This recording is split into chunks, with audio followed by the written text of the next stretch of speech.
Welcome to Success Talks with Rodney Saulsberry. I hope you will support my sponsors who bring you this podcast absolutely free and with limited interruptions.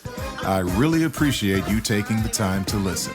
I'll get started in just a second. The reviews are in. The latest book from voiceover superstar and coach Rodney Saulsberry is another runaway hit. Readers from all over the world are raving about his newest title, Tongue Twisters and Vocal Warm-Ups. You can find this and his other titles at the top of the voiceover bestsellers list on Amazon.com. If you're looking for someone to help you grow your voiceover business, this is the place for you. The Consultants Club. Join today.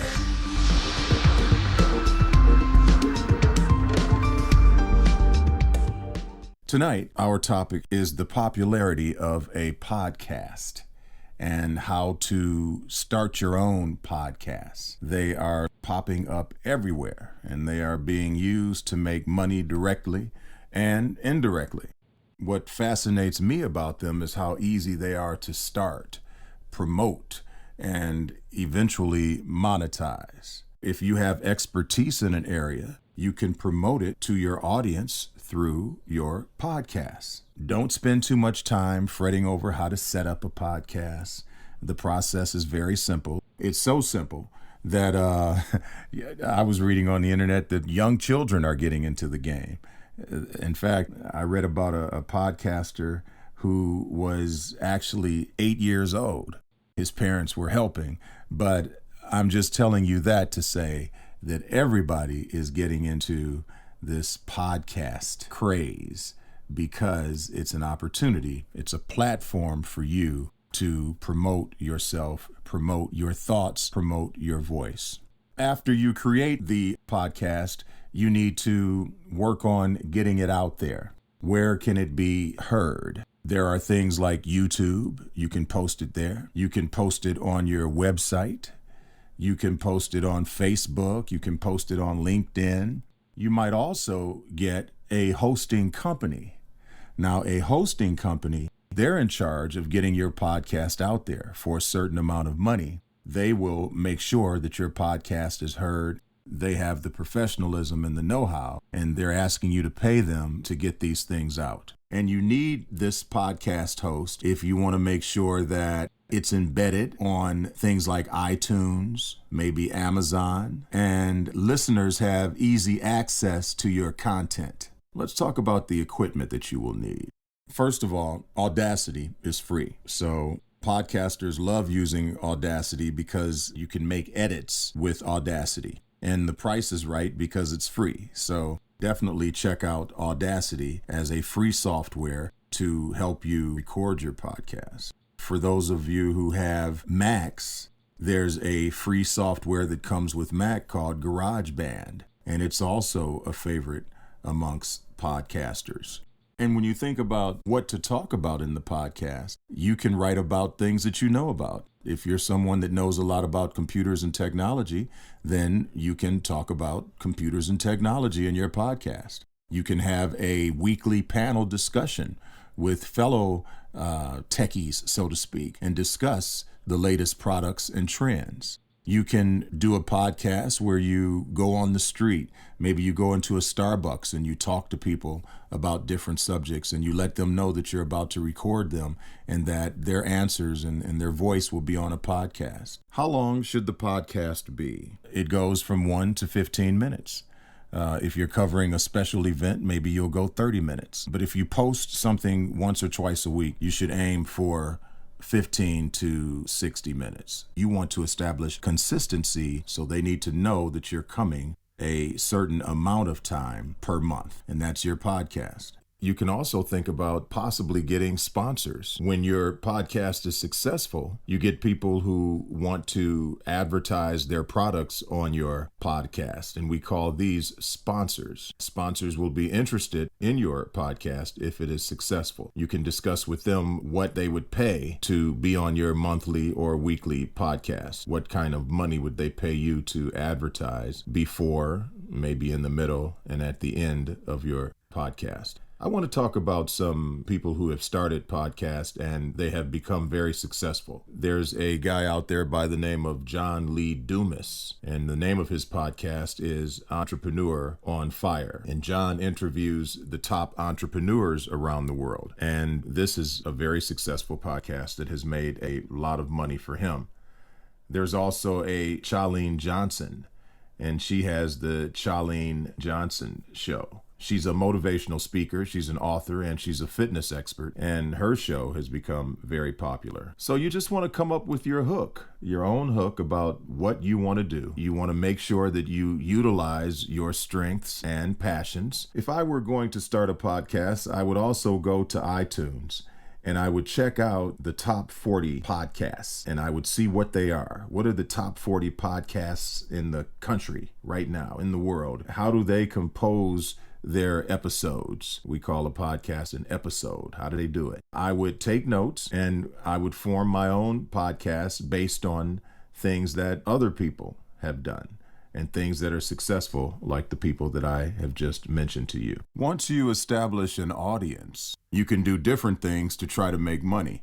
For instance, you could ask for donations. Now, this seems like a crazy thing, but it actually works. You actually say to your audience, it costs me some money to do this podcast, and I would appreciate any donations that you might have to help me give this to you on a regular basis. And you'd be surprised that people will actually donate money to you. You don't have to say how much. All you have to do is say, give whatever you feel you can. You could also charge for half of the show, meaning that the first 30 minutes could be free, and if they're interested in the last 30 minutes, they would pay a fee for that. You could also offer PDF files, meaning that I will send you a PDF of this entire show for a certain amount of money. So there are all types of ways to monetize your podcast. If you get your podcast loaded on iTunes, you're not allowed to sell it on iTunes. But you don't have to sell it there. You can sell it off of your own website or other formats that you may have. Okay, so in review, let's wrap this up in a nutshell. A podcast consists of an episodic series of audio files that users can subscribe to and download to listen to, all right? Now, one way to make sure that users find out about your podcast, users have subscription apps on their devices. I'm sure some of you out there already listen to different podcasts, so you know that you have a subscription app on your device to get to that particular podcast, your favorite podcast. And usually you find this on iTunes. And like I said before, iTunes is a great place to put your podcast, but you can't charge money when it's on iTunes. Again, in review, you want to get someone to possibly host your podcast. Another company is called Bluehost. They host podcasts. Another company is called Blueberry. That's spelled Blubrry. I could be pronouncing it wrong. It could be Blueberry or Blueberry, but it's spelled Blubrry. You want to use one of these companies to help you host your podcast and help you get it to iTunes. In review again, the equipment. As far as your software, there's a lot of different software that I've already talked about, but again, Audacity is free, and a lot of people use Audacity to record their podcasts. I strongly urge you to watch tutorials. Tutorials are very helpful. You can find them on YouTube. You can find them anywhere on the internet. Audacity, for instance, has many tutorials. So you just go to the Audacity website and you look for tutorials, and they will show you how to use Audacity and how to record podcasts with Audacity. If you decide to go the iTunes route to submit your podcast to iTunes, you need to download and install the latest version of iTunes onto your computer. And after you download iTunes, you look for a podcast menu, and it will show you how to submit your podcast to iTunes. The podcast is the new phenomenon. Make sure you look out for a podcast called Mike Lynn's Voice, A Journey into Voice Acting. Mike Lynn's Voice, A Journey into Voice Acting. That's spelled Mike, M-I-K-E, Lynn's, L-E-N-Z. He actually has an interview that he did with me on this particular podcast. And there are a bunch of other interviews on this podcast that you will find very important to the subject of voiceover. Also, you should look for a podcast called Cy Fox. Cy Fox. That's SYFOXX. And she has a great radio podcast. And she also did an interview on me. You should listen to that. And then there's one more. It's a guy named Jonathan Eaglin. Jonathan Eaglin. And the name of his podcast is On Purpose with Jonathan Eaglin. I hope you enjoyed this podcast, and I urge you to listen to future podcasts where I will continue to try and make you better than before. My goal is to point you in a positive direction to success, right here on Success Talks with me, Rodney Saulsberry.